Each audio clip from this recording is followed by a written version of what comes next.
Hello दोस्तों, Bharat civil services platform में आपका स्वागत है। अगर मेरी बेकार सी आवाज़ को इग्नोर करके ये वीडियो पूरी देख ली पेन पेपर के साथ, तो विश्वास कीजिए यहाँ आपको वो सब एक ही जगह मिल जाएगा जो 2-3 किताबों में ढूंढते हो। पूरी वीडियो देखकर अगर आपको लगे कि मैंने आपके लिए कुछ मेहनत की है, तो चैनल को सब्सक्राइब करके मुझे बता देना। वीडियो को लाइक और अपने अपने ग्रुप्स में शेयर भी कर देना। चलिए शुरू करते हैं।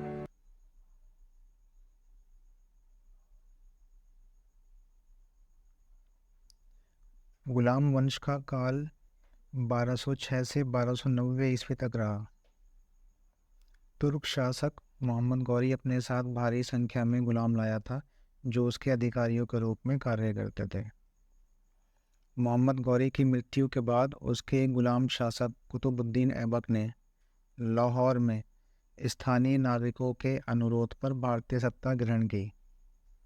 इस प्रकार कुतुबुद्दीन ऐबक गुलाम वंश का संस्थापक था। कुतुबुद्दीन ऐबक ने कुतुबी, इल्तुतमिश ने शमसी और बलबन ने बलबनी राजवंश की परंपरा चलाई। गुलाम वंश के शासकों को मामलूक वंश भी कहा जाता है। मामलूक शब्द का अर्थ है स्वतंत्र माता पिता से उत्पन्न दास पुत्र।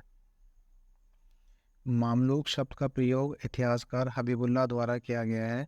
यह अरबी भाषा का शब्द है। अच्छा, यहाँ एक बात और जो ध्यान देने योग्य है कि मामलूक शब्द का अर्थ एक और संदर्भ में भी निकाला जाता है। वो ये है कि ऐसे दास जिन्हें घरेलू कार्यों में ना लगाकर राजनैतिक कार्यों में लगाया जाए। अब यहाँ आप ये देखिए, सब कुछ नोट्स की लाइंस में नहीं है, बल्कि उनकी व्याख्या भी हो सकती है। ऐसे बहुत सारे यहाँ पे पॉइंट्स आएंगे जिनकी मैं व्याख्या कर दूंगा, तो आपको पूरी वीडियो सुननी है। केवल ये मत करिएगा कि आप वीडियो पॉज करके नोट्स बना लें, फिर आगे चलें, फिर पॉज करें, फिर नोट्स बनाएं। आपको वीडियो सुननी है, क्योंकि काफ़ी ऐसे बुलेट पॉइंट्स हैं जहां उनकी व्याख्या की जानी आवश्यक है। वहां मैं उनकी व्याख्या करूंगा और आपको नए नए तथ्य मिल जाएंगे। आगे चलते हैं।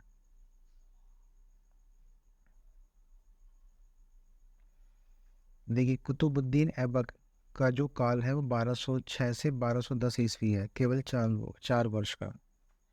कुतुबुद्दीन ऐबक को अनेक नाम, अनेक उपाधियों से जाना जाता था, जो कि इस प्रकार हैं कि लाख बख्श, पील बख्श, हातिम द्वितीय, कुरान खान, गुलाम वंश का संस्थापक, भारत में तुर्की राज्य का संस्थापक और चंद्रमा का देवता। यहाँ लाख लाख बख्श नाम इसलिए है क्योंकि कुतुबुद्दीन ऐबक लाखों में दान दिया करता था।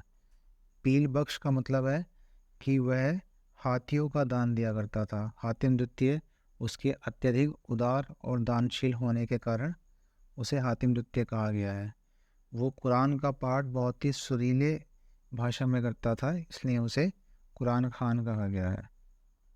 ठीक है, आगे बढ़िए।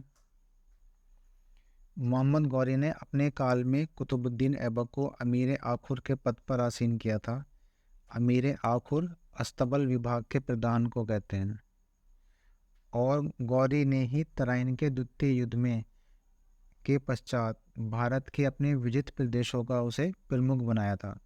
तराइन का जो दूसरा युद्ध हुआ था 1192 ईस्वी में, उसमें जो उसने प्रदेश जीते उसका प्रमुख कुतुबुद्दीन ऐबक को बनाया था। गौरी के प्रतिनिधि के रूप में कुतुबुद्दीन ऐबक ने दिल्ली के निकट इंद्रप्रस्थ को अपना मुख्यालय बनाया और सुल्तान बनने के पश्चात लाहौर को अपनी राजधानी बनाया था। ये दो अंतर हैं। जब वो गौरी का प्रतिनिधि था तब उसका मुख्यालय इंद्रप्रस्थ था, और जब वो स्वयं सुल्तान बना तब उसकी राजधानी लाहौर थी। गौरी ने ऐबक को भारत, यलदौज को गजनी और कुबाचा को मुल्तान और सिंध प्रदान किए थे। यहाँ ये तीनों कौन हैं? ये गौरी के गुलाम शासक हैं। बस इनके के बारे में, यलदौज और कुबाचा के बारे में केवल इतना ही जानना है। जो एक दो महत्वपूर्ण पॉइंट हैं वो आगे इल्तुतमिश के काल में आ जाएंगे, मैं आपको बता दूंगा। मैं कोई इसमें ज़्यादा नहीं बढ़ना, बस आगे देखिए। कुतुबुद्दीन ऐबक ने सुल्तान की उपाधि ग्रहण नहीं की थी। उसने केवल मलिक और सिपहसालार की उपाधि ग्रहण की। ना तो उसने अपने नाम का खुतबा पढ़वाया था और ना ही उसने सिक्के चलाए थे। ठीक 1208 में मोहम्मद गौरी के उत्तराधिकारी गयासुद्दीन महमूद के द्वारा उसे दास्ता से मुक्ति का पत्र प्राप्त हुआ था। इस प्रकार कुतुबुद्दीन ऐबक प्रथम स्वतंत्र तुर्क शासक भी था। उसने वैवाहिक संबंधों की नीति का अनुसरण किया। ठीक कुतुबुद्दीन ऐबक ने प्रसिद्ध संत सूफी संत ख्वाजा कुतुबुद्दीन बख्तियार काकी की स्मृति में दिल्ली में कुतुब मीनार की नींव रखी थी, जिसे बाद में इल्तुतमिश ने पूरा किया और कालांतर में फिरोज शाह तुगलक और सिकंदर लोदी ने उसका निर्माण कार्य किया था। तराइन के दूसरे युद्ध के बाद गौरी ने ऐबक को अपने भारतीय विजित प्रदेशों का अधिकारी नियुक्त किया। यह भी मैंने बता दिया आपको। कुतुबुद्दीन ऐबक ने गौरी के प्रतिनिधि के रूप में कोहराम को अपना मुख्यालय बनाया। ये कोहराम इंद्रप्रस्थ एक ही चीज़ है जो ऊपर बताया था मैंने, दिल्ली के निकट था।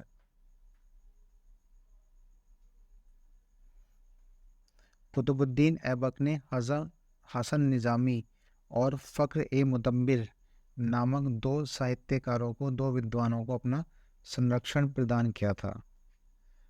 हसन निज़ामी की एक काफ़ी प्रसिद्ध रचना है ताजुल मासिर। ये पूछा जा चुका है और आगे भी काफ़ी संभावना है ये आगे किसी एग्ज़ाम में पूछा जा सकता है कि ताजुल मासिर किसकी रचना है। तो ये हसन निज़ामी की रचना है ताजुल मासिर, और हसन निज़ामी कुतुबुद्दीन ऐबक का दरबारी विद्वान था।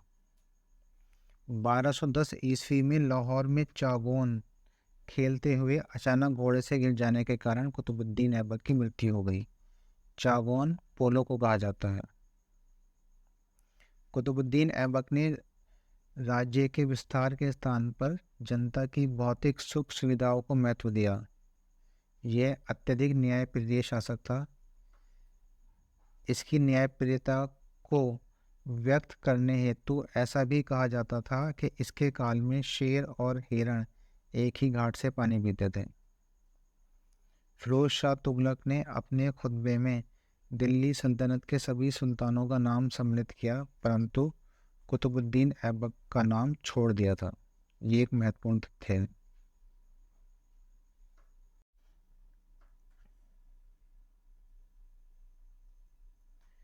कुतुबुद्दीन ऐबक की मृत्यु के पश्चात उसका पुत्र आराम शाह शासक बना, जो कि एक अयोग्य और अनुभवहीन शासक था। इसको कुतुबुद्दीन ऐबक के दामाद इल्तुतमिश ने जड़ के युद्ध में परास्त करके सिंहासन प्राप्त कर लिया। अब आते हैं इल्तुतमिश पर। इल्तुतमिश का शासनकाल 1210 से 1236 तक रहा है। इसकी उपाधि सुल्तान आज़म, सुल्तान सईद, गुलामों का गुलाम, ईश्वर की भूमि का संरक्षक, मकबरों का पितामह, दिल्ली सल्तनत का वास्तविक संस्थापक, ये सभी उपाधि इल्तुतमिश की हैं। इल्तुतमिश को गुलामों का गुलाम इसलिए कहा जाता है क्योंकि इल्तुतमिश कुतुबुद्दीन ऐबक का गुलाम था और कुतुबुद्दीन ऐबक मोहम्मद गौरी का गुलाम था। कुतुबुद्दीन ऐबक के काल में इल्तुतमिश को सरे जहांदार का पद सर्वप्रथम प्राप्त हुआ था। सरे जहांदार अंगरक्षकों के प्रधान को कहा जाता था। खोखर विद्रोह के समय गौरी की सहायता हेतु ऐबक के साथ गया था इल्तुतमिश। इसी काल में गौरी के आदेश पर ऐबक द्वारा उसे दास्ता से मुक्ति प्राप्त हुई थी, क्योंकि जो इल्तुतमिश ने सैन्य सहायता प्रदान की थी उससे मोहम्मद गौरी इतना प्रसन्न हुआ कि उसने कुतुबुद्दीन ऐबक को इल्तुतमिश को दास्ता से मुक्त करने और उसके साथ अच्छा व्यवहार करने का आदेश दिया था। इल्तुतमिश ने लाहौर के स्थान पर दिल्ली को अपनी राजधानी बनाया था। कुतुबुद्दीन ऐबक के समय राजधानी लाहौर थी, इल्तुतमिश ने दिल्ली को बना लिया। इन्हीं कारणों से इल्तुतमिश को दिल्ली सल्तनत का वास्तविक संस्थापक भी कहा जाता है। इल्तुतमिश कुतुबुद्दीन ऐबक का दास और दामाद था। यह इलबारी जाति का पहला तुर्क शासक था। इलबारी जाति का दूसरा तुर्क शासक बलबन को माना जाता है, जो आगे आएगा। इसे दिल्ली सल्तनत का वास्तविक संस्थापक कहा जाता है। कुतुबुद्दीन ऐबक के काल में इल्तुतमिश ने सर्वप्रथम ग्वालियर की सूबेदारी प्राप्त की थी और कुतुबुद्दीन ऐबक की मृत्यु के समय यह बदायूं का सूबेदार था।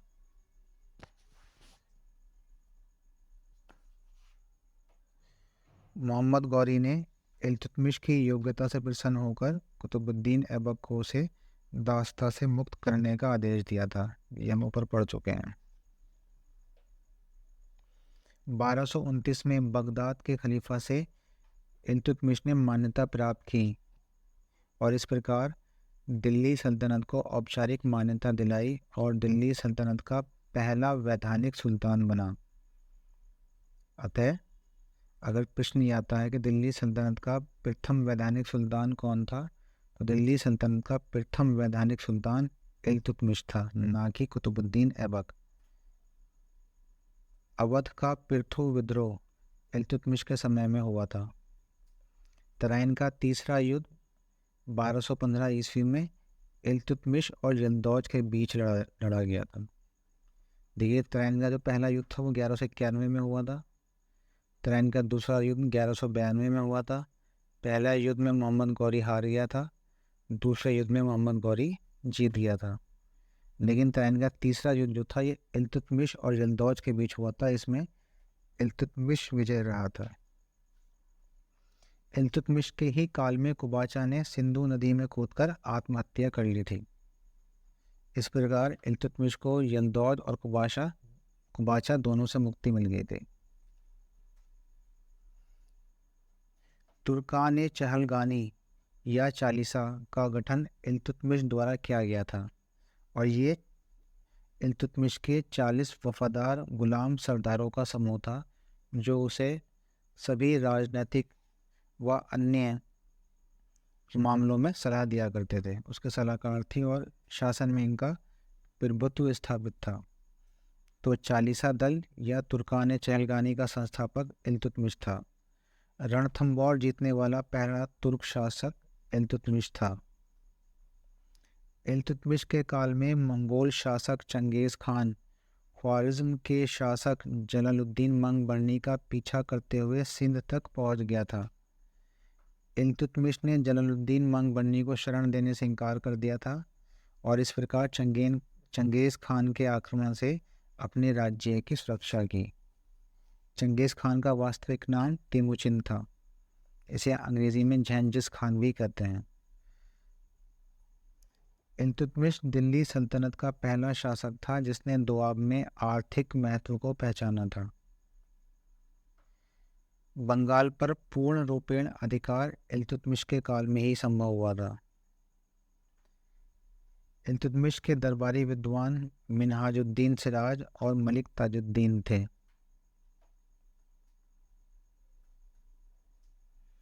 इक्ता प्रणाली को सुव्यवस्थित रूप में संस्थापित इल्तुतमिश ने किया था, अर्थात सुव्यवस्थित रूप में इक्ता प्रणाली का संस्थापक इल्तुतमिश था, जबकि सर्वप्रथम इक्ता मोहम्मद गौरी द्वारा प्रदान की गई थी। मोहम्मद गौरी ने कुतुबुद्दीन ऐबक को हांसी की इक्ता प्रदान की थी। इक्ता अरबी भाषा का शब्द है जिसका अर्थ भूमि है। अब आप इक्ता समझ लीजिए, इक्ता क्या है। इक्ता का मतलब है सैनिक या प्रशासनिक कार्य हेतु सैनिकों या अमीरों को उनके वेतन के बदले एक भूमि प्रदान कर दी जाती थी। उस पर उन्हें प्रशासनिक अधिकार भी होते थे और राजस्व वसूली का अधिकार भी होता था। जो राजस्व उन्हें प्राप्त होता था उसका एक हिस्सा वो राज्य को दे दिया करते थे, अर्थात सुल्तान को दे दिया करते थे, और बाकी से वो अपना वेतन ग्रहण करते थे और जो सेना उनके पास होती थी उनका खर्च वहन करते थे। इस पूरी व्यवस्था को इक्ता व्यवस्था कहा जाता है। इक्ता प्रणाली की सर्वप्रथम शुरुआत मोहम्मद गौरी ने कुतुबुद्दीन ऐबक को हांसी की इक्ता प्रदान करके की थी, जबकि इसके सुव्यवस्थित रूप में इसका संस्थापक इल्तुतमिश था। तो वास्तविक संस्थापक इक्ता प्रणाली का भारत में इल्तुतमिश को ही माना जाता है। ये अरबी भाषा का शब्द है, इसका अर्थ भूमि है। आगे देखिए, बड़े इक़्तिदार को प्रशासनिक अधिकार प्राप्त थे परंतु सिक्के चलाने का अधिकार नहीं था। बड़े इक़्तिदार सुल्तान के नाम से शासन करता था, उसका पद वंशानुगत नहीं था, ये गवर्नर की भांति हुआ करते थे। जो इक्ता का स्वामी होता था उसे इक़्तिदार कहते थे, ये गवर्नर की भांति थे। प्रशासनिक अधिकार इन्हें प्राप्त थे परंतु महत्वपूर्ण तथ्य यहाँ ये है कि इन्हें सिक्के चलाने का अधिकार नहीं था। छोटे इक़्तिदार मात्र सैनिक सेवा प्रदान किया करते थे, इन्हें प्रशासनिक अधिकार प्राप्त नहीं थे। इल्तुतमिश ने ही सर्वप्रथम सुल्तान के पद को वंशानुगत बनाया था। ग्वालियर विजय के पश्चात अपनी पुत्री रज़िया को अपना उत्तराधिकारी घोषित किया और चांदी के सिक्के पर रज़िया का नाम अंकित करवाया था। इल्तुतमिश पहला तुर्क शासक था जिसने शुद्ध अरबी सिक्के चलाए। इसने दो महत्वपूर्ण सिक्के चलाए, एक चांदी का टंका और दूसरा तांबे का जीतल। इल्तुतमिश को सिक्कों का राजकुमार कहा जाता है। सिक्कों पर टकसाल का नाम लिखवाने की परंपरा शुरू की। यहाँ एक बात ये देखिए, सिक्कों का राजकुमार इल्तुतमिश को कहा जाता है जबकि टकसालों का राजकुमार मोहम्मद बिन तुगलक को कहा जाता है। ये ध्यान देने योग्य अंतर है। इक्ता प्रणाली प्रारंभ करने का उद्देश्य दूरस्थ प्रदेशों को केंद्र के साथ जोड़ना और सामंतवाद व्यवस्था को समाप्त करना था।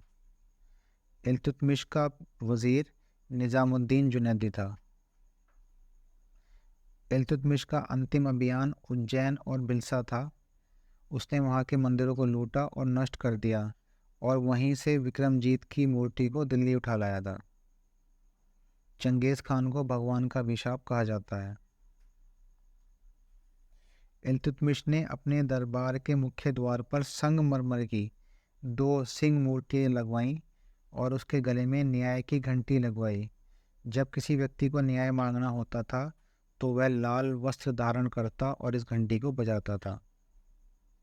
जब रज़िया सुल्तान ने अपने लिए सहायता मांगी थी दिल्ली की जनता से, तब उसने भी लाल वस्त्र धारण करके इन्हीं घंटी को बजाया था। ये हम आगे बढ़ेंगे, आगे आएगा। सूफी संत बहाउद्दीन ज़कारिया और कुतुबुद्दीन बख्तियार काकी को संरक्षण प्रदान किया था इल्तुतमिश ने। रणथंबोर जीतने वाला पहला तुर्क शासक था इल्तुतमिश। मोहम्मद गौरी की स्मृति में इसने मदरसा मुइज्जी मदरसा बनवाया था। इसी प्रकार अपने पुत्र नसीरुद्दीन की स्मृति में नासरी मदरसा और सुल्तानगढ़ी का मकबरा बनवाया था। सुल्तानगढ़ी के मकबरे को भारत का पहला मकबरा कहा जाता है और भारत में पहला मकबरा बनवाने वाला शासक इल्तुतमिश ही था। इसी कारण इल्तुतमिश को मकबरों का पितामह भी कहा जाता है। अगला शासक है रुकनुद्दीन फिरोज। रुकनुद्दीन फिरोज इल्तुतमिश का पुत्र था। इल्तुतमिश द्वारा रज़िया को उत्तराधिकारी नियुक्त किया गया था परंतु इल्तुतमिश की मृत्यु के पश्चात तुर्क अमीरों ने उसके पुत्र रुकनुद्दीन को गद्दी पर बैठाया। रुकनुद्दीन की महत्वाकांक्षी मां शाह तुर्कान वास्तविक संचालक थी परंतु जनता ने इसे अपदस्थ कर दिया और सुल्तान पद हेतु रज़िया को आमंत्रित किया। रज़िया सुल्तान का शासनकाल 1236 से 1240 रहा है। रज़िया सुल्तान की उपाधि उम्दतुल निस्वा थी। यह दिल्ली सल्तनत की प्रथम और अंतिम महिला शासक भी थी। ग्वालियर अभियान के पश्चात इल्तुतमिश ने रज़िया को अपना उत्तराधिकारी घोषित किया था और चांदी के टंके पर अपने साथ रज़िया का नाम भी अंकित कराया था। रज़िया ने लाल वस्त्र धारण करके शेर के गले में लगी घंटी को बजाकर दिल्ली की जनता से न्याय की मांग की। यह पहला अवसर था जब दिल्ली की जनता ने उत्तराधिकार के मामले पर स्वयं निर्णय लिया और रज़िया को सुल्तान के पद पर बैठा दिया। तुर्क अमीर रज़िया के विरुद्ध थे जबकि दिल्ली की जनता और स्थानीय अधिकारी ने रज़िया का साथ दिया था। रज़िया सुल्तान का प्रमुख विरोधी इल्तुतमिश का वजीर जुनैदी, ऐतगीन और अल्तुनिया थे। रज़िया ने ऐतगीन को बदायूं का इक़्तिदार बनाया और अल्तुनिया को भटिंडा का इक़्तिदार नियुक्त किया। जलालुद्दीन याकूत को रज़िया सुल्तान ने अमीर आफूर का पद प्रदान किया था। कुछ इतिहासकारों ने जलालुद्दीन याकूत के साथ रज़िया के प्रेम संबंध होने का संकेत भी दिया है। रज़िया सुल्तान ने पर्दा प्रथा का त्याग कर दिया था। पुरुषों के समान वस्त्र धारण कर शासन कार्य प्रत्यक्ष रूप से देखती थी। सरहिंद के सूबेदार अल्तुनिया ने विद्रोह कर रज़िया के भाई बैराम शाह को दिल्ली की गद्दी पर बैठा दिया। रज़िया ने मौका देखकर अल्तुनिया से विवाह कर लिया, किंतु बैराम शाह द्वारा पराजित हुई और अंततः डाकुओं द्वारा उसकी हत्या कर दी गई। रज़िया सुल्तान को भटिंडा के किले में कैद किया गया था। रज़िया की असफलता का प्रमुख कारण उसका स्त्री होना और तुर्की गुलाम सरदारों का उसके विरुद्ध होना था। अगला शासक है मुइजुद्दीन बैराम शाह। ये रज़िया सुल्तान का भाई था। इसी के समय में नायब ए मुमलकत पद की स्थापना हुई, जो कि सल्तनत राज्य के संरक्षक का पद था। नायब ए मुमलकत पद प्राप्त करने वाला प्रथम व्यक्ति ऐतगीन था, जो रज़िया सुल्तान के विरुद्ध मुख्य और प्रथम विद्रोही था। मुइजुद्दीन बैराम शाह के काल में सर्वप्रथम मंगोलों का आक्रमण हुआ था। इसके बाद अगला शासक है अलाउद्दीन मसूद शाह। इसी के काल में बलबन का आविर्भाव हुआ। इस समय समस्त शक्ति चालीसा दल के पास थी और शासन पर नायब मुमलकत का प्रभुत्व था। अलाउद्दीन मसूद शाह को दरवेश के नाम से भी जाना जाता है। नसीरुद्दीन महमूद इल्तुतमिश का अंतिम उत्तराधिकारी था। नसीरुद्दीन महमूद शमसी वंश का अंतिम सुल्तान था। मिन्हाजुद्दीन सिराज की प्रसिद्ध रचना ताबकाते नासिरी इसी को समर्पित है। इसे दिल्ली सल्तनत का आदर्श सुल्तान कहा गया है। इसने सुल्तानुस सलातीन की उपाधि प्राप्त की थी। नासिरुद्दीन महमूद के काल में समस्त शक्ति बलबन के पास थी। नासिरुद्दीन ने बलबन को उलूग खान की उपाधि प्रदान की और नायब ए मुमलकत का पद प्रदान किया था। बलबन ने नासिरुद्दीन से अपनी पुत्री का विवाह किया था। रेहान ने उस दल का नेतृत्व किया जो नासिरुद्दीन के काल में बलबन का विरोधी था। नासिरुद्दीन महमूद को खाली समय में कुरान की नकल करने की आदत थी और यह कुरान की प्रतियां बनाकर उसे बेचा करता था। उससे जो आमदनी प्राप्त होती थी उसी से अपनी आवश्यकताएं पूर्ण किया करता था। अतः ये एक बहुत सादा जीवन शैली जीने वाला और बहुत ही ईमानदार शासक था। ये अत्यधिक मधुर व धार्मिक स्वभाव का व्यक्ति था। अगला हमारा आता है बलबन। गुलाम वंश में देखिए, गुलाम वंश में जो 3-4 महत्वपूर्ण शासक हैं, एक कुतुबुद्दीन ऐबक है, इल्तुतमिश है। इल्तुतमिश के बाद थोड़ा बहुत रज़िया का पोर्शन है और उसके बाद जो अंतिम महत्वपूर्ण शासक है गुलाम वंश का वो है बलबन। हालांकि हमने और भी शासक पढ़े हैं, वो इतने महत्वपूर्ण नहीं है, लेकिन जो मेन है जिससे अधिकांश प्रश्न बनते हैं वो ये 4 शासक ही हैं। तो इसमें गुलाम वंश का अंतिम महत्वपूर्ण शासक है बलबन। इसका काल है 1265 से 1287। इसका वास्तविक नाम बहाउद्दीन था। ये इल्बारी वंश का द्वितीय संस्थापक था। अभी मैं आपको पहले ऊपर बता चुका हूँ कि इल्बारी वंश का प्रथम संस्थापक इल्तुतमिश था, दूसरा बलबन है। इसे जिले इलाही और नियाबते खुदाई के नाम से भी जाना जाता है। बलबन को इल्तुतमिश ने चालीसा दल में शामिल किया था और नसीरुद्दीन महमूद का काल बलबन का उत्कर्ष काल माना जाता है। उलेमा को नियंत्रित करने वाला पहला शासक बलबन था और राजत्व का सिद्धांत देने वाला पहला सुल्तान भी बलबन ही था। उलमा मुस्लिम धर्म में जो धार्मिक गुरु होते हैं उन्हें उलमा कहा जाता है। दिल्ली सल्तनत का बलबन पहला व्यक्ति था जो सुल्तान न होते हुए भी सुल्तान के छत्र का प्रयोग करता था। ये पहला व्यक्ति था जो 20 वर्ष तक वजीर या अन्य महत्वपूर्ण पदों पर रहा और 20 वर्ष तक सुल्तान के रूप में भारत पर शासन किया। यह स्वयं को अफसारिया वंशज कहता था, जो कि फिरदौसी द्वारा रचित शाहनामा में वर्णित है। बलबन के शासनकाल में ईरानी आदर्श के तत्व स्पष्ट रूप से दिखाई देते हैं। बलबन ने ईरानी परंपरा सजदा और पायबौस का प्रचलन किया और नवरोज त्यौहार मनाने की प्रथा भी प्रारंभ की। ये सारे कार्य तुर्क अमीरों को नियंत्रित करने हेतु बलबन द्वारा किए गए थे। सिजदा का मतलब है सर झुकाकर सुल्तान को प्रणाम करना। पायबौस का अर्थ है सुल्तान के पैर चूमना और नवरोज त्यौहार ईरानी नववर्ष को कहा जाता है।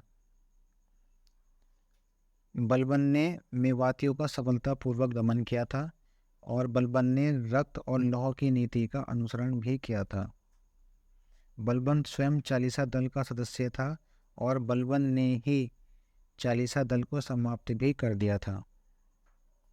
बलबन के समय में वजीर के पद का महत्व घट गया था।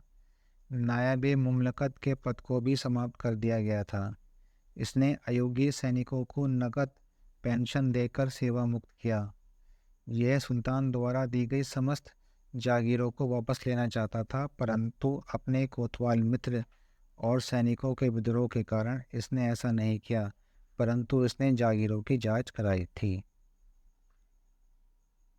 बलबन ने ही जागीरों से आय एकत्र करने का अधिकार सरकारी कर्मचारियों को दिया था। बलबन ने ही सर्वप्रथम राजत्व के सिद्धांत का प्रतिपादन किया। उसके अनुसार सुल्तान नियाबते खुदाई होता है, अर्थात पृथ्वी पर ईश्वर का प्रतिनिधि और उसका स्थान पैगंबर के पश्चात आता है। बलबन के राजत्व के सिद्धांत के अनुसार सुल्तान का निरंकुश होना आवश्यक है। गुप्तचर विभाग स्थापित करने वाला बलबन दिल्ली सल्तनत का पहला शासक था। गुप्तचर विभाग की स्थापना आंतरिक विद्रोह को रोकने और तुर्क अमीरों पर निगरानी रखने हेतु की गई थी। देखिए, पूरी ही दिल्ली सल्तनत के अंदर केवल 3 शासक ऐसे हुए हैं जिन्होंने गुप्तचर विभाग पर विशेष रूप से महत्वपूर्ण ध्यान दिया है। वो 3 कौन है? सबसे पहला बलबन है, उसके बाद अलाउद्दीन खिलजी है और तीसरा है सिकंदर लोदी। ये सब हम आगे पढ़ेंगे, निश्चिंत लीजिए। दीवाने अर्च की स्थापना बलबन के द्वारा की गई थी। यह एक सैन्य विभाग था।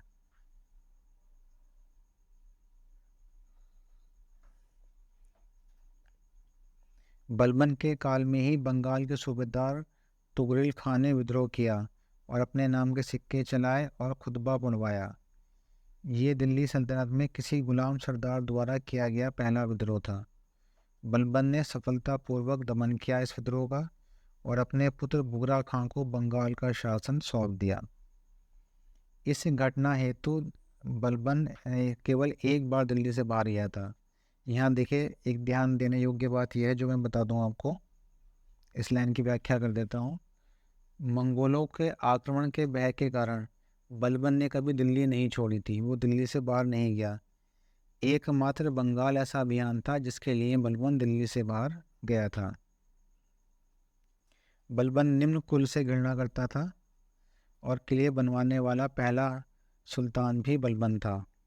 ये किलों की श्रृंखला जो बलबन ने बनवाई थी, मंगोल आक्रमण से सुरक्षा हेतु बनवाई थी।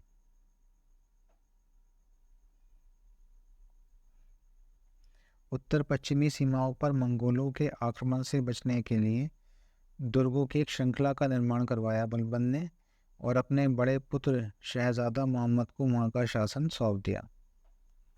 शहजादा मोहम्मद ने बड़ी वीरतापूर्वक मंगोलों का सामना किया, परंतु युद्ध क्षेत्र में वीरगति को प्राप्त हुआ। बलबन जातीय उच्चता में विश्वास रखता था और योग्यता को महत्व इसने नहीं दिया।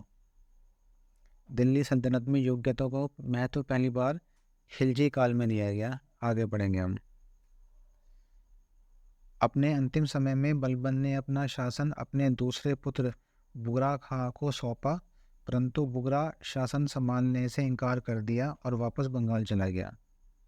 अमीर खुसरो और अमीर हसन देहलवी ने अपना साहित्यिक जीवन बलबन के पुत्र शाहजादा मोहम्मद के संरक्षण में ही प्रारंभ किया था।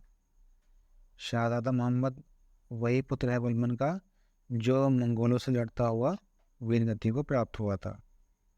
अमीर खुसरो को तूतीय हिंद और अमीर हसन देहलवी को भारत का सादी कहा जाता है। तूतीय हिंद का मतलब होता है भारत का तोता।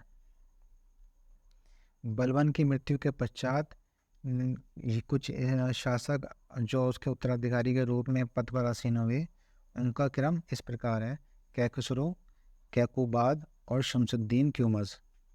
शमसुद्दीन क्यूमस गुलाम वंश का अंतिम शासक था।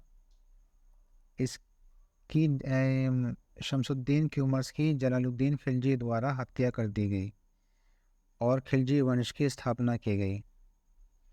अब एक चीज़ हम यहाँ पढ़ लेते हैं, गुलाम वंश के शासकों का सही क्रम। ये अक्सर परीक्षा में पूछ लिया जाता है कि 3, 4 या 5 शासक के नाम दे दिए जाते हैं और पूछते हैं आपसे कि सही क्रम लगाइए। तो गुलाम वंश के समस्त शासकों का सही क्रम इस प्रकार है: कुतुबुद्दीन ऐबक, आराम शाह, इल्तुतमिश, रुकनुद्दीन फिरोज, रज़िया सुल्तान, मुईजुद्दीन बहराम शाह, अलाउद्दीन मसूद शाह, नसीरुद्दीन महमूद, बलबन, कैखुसरो, कैकोबाद, शमसुद्दीन क्यूमस। शमसुद्दीन क्यूमस की हत्या जलालुद्दीन फिरोज खिलजी द्वारा कर दी गई थी और इस प्रकार गुलाम वंश का अंत हुआ और खिलजी वंश का प्रारंभ हुआ। अगली वीडियो में हम खिलजी वंश के बारे में पढ़ेंगे। 1 मिनट और रुक जाइए।